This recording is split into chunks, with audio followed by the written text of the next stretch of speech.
शिवरात्रि का प्रसंग कहता है, अपने मन की अभिलाषा रखकर तुम्हें जो चाहिए, एक काली मिर्ची और काली तिल्ली के 7 दाने। एक काली मिर्ची और काली तिल्ली के कितने दाने? 7 दाने हथेली में रखकर अपनी कामना कर मन से अपने मन के बात को कहकर शंकर भगवान के शिवलिंग पर चढ़ा दीजिए। आपकी मनोकामना, कहते हैं हर महीने शिवरात्रि आती है, इस शिवरात्रि पर, मुख्य शिवरात्रि पर चढ़ाओगे, अगले महीने की जब शिवरात्रि आएगी तो आपकी मनोकामना पूरी हो जाएगी। एक काली मिर्ची और 7 काली तिल्ली के दाने मात्र। महाराज, जिसके घर में क्लेश रहता हो, बहुत ज्यादा लड़ाई झगड़े हो रहे हैं, सास बहू के झगड़े, ना बहू कुछ सुनने को तैयार ना सास सुनने को तैयार, और घर में बेचारे पुरुषों की आपत, यहाँ भाई भाई झगड़ रहे हो, सास बहू में झगड़ रही हो, कुछ मत करिए। गेहूं की बाली को तोड़ो।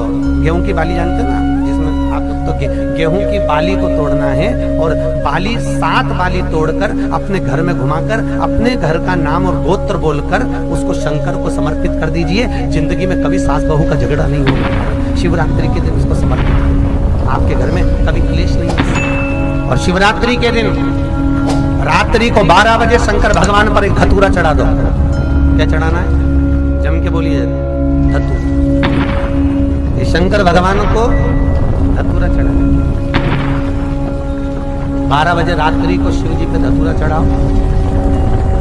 आधे घंटे तक धतूरा चढ़े रहने दो, और आप श्री शिवाय नमस्तुभ्यम का जाप करो। जिस शंकर जी पे धतूरा चढ़ाए उस मंदिर के बाहर बैठना। कौन सा मंत्र जपना है? श्री शिवाय नमस्तुभ्यम।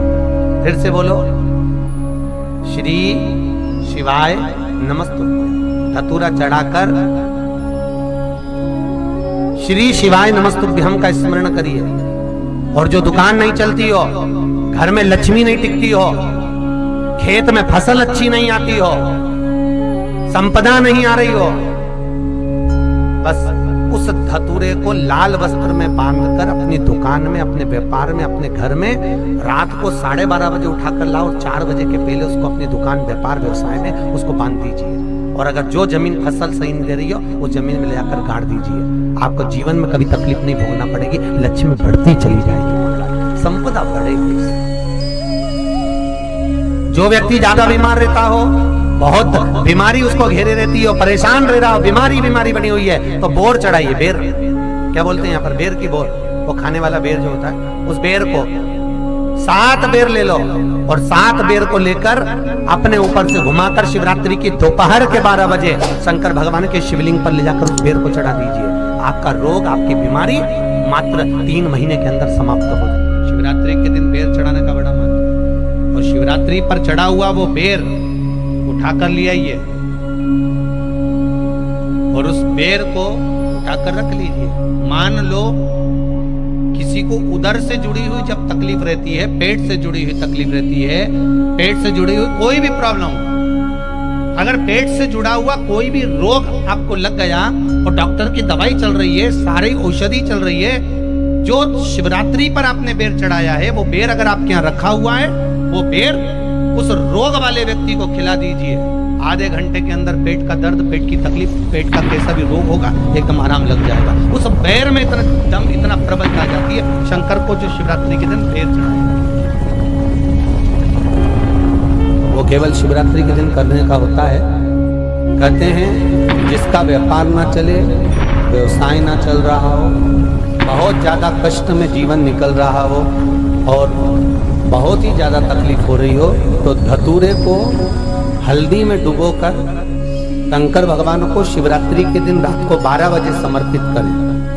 उस धतूरे को वापस उठा लाएं 5-10 मिनट के बाद, श्री शिवाय नमस्तुभ्यम बोलकर लाल कपड़े में उसको बांधकर व्यापार वाली जगह में कहीं पर भी उसको बांध दिया जाए। व्यापार पीछे नहीं हटता, व्यापार अग्रण्य भाव में बढ़ता चले जाता है। महाराज, उस धतूरे को केवल परंतु शिवरात्रि के दिन रात को 12 बजे ही किया जाए। हल्दी में डुबोना पड़ता है।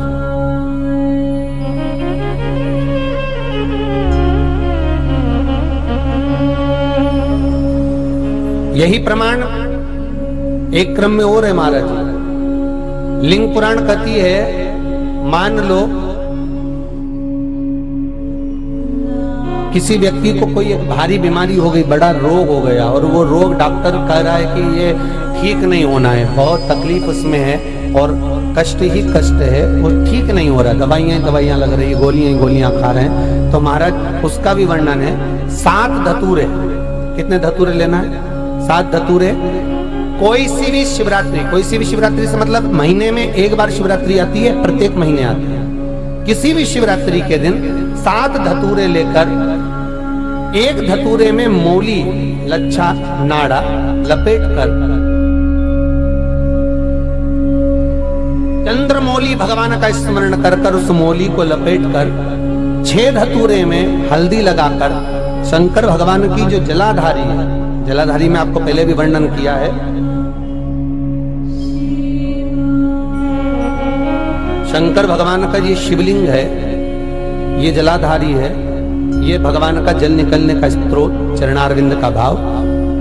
शिवलिंग जहां रखा हुआ है ये पार्वती जी का हस्त कमल, जो ये गोल भाग है ये पार्वती का हस्त कमल, जहां शिवलिंग रखा है। जहां से जल नीचे गिरता है उसके सीधे भाग में श्री गणेश जी महाराज का स्थान है, उसके उल्टे भाग में श्री कार्तिकेय जी का स्थान है। जलाधारी के सामने एक मोटी सी लाइन होती है, कहीं सांप बना होता है, कहीं स्थान बना होता है। जो मोटी सी लाइन है ये शंकर भगवान की सबसे छोटी लड़की अशोक सुंदरी का स्थान है। जलाधारी के ऊपर जो 3 टेकी लगी है ये भृगु ऋषि का, भृंगी गण का स्थान है। इसके ऊपर जो कलश है, कलश में जो पानी भरा जाता है, वो पानी जो बूंद बूंद नीचे गिरता है, ये शंकर भगवान की 5 लड़कियों का स्थान है। जया, विषहरा, सामरीबारी, धोतली और देव, ये 5 लड़कियों का स्थान है। शंकर भगवान का संपूर्ण परिवार शिवलिंग के सामने से, जहां से जल चालू होता है गिरने के लिए नीचे की ओर जब जल जाता है,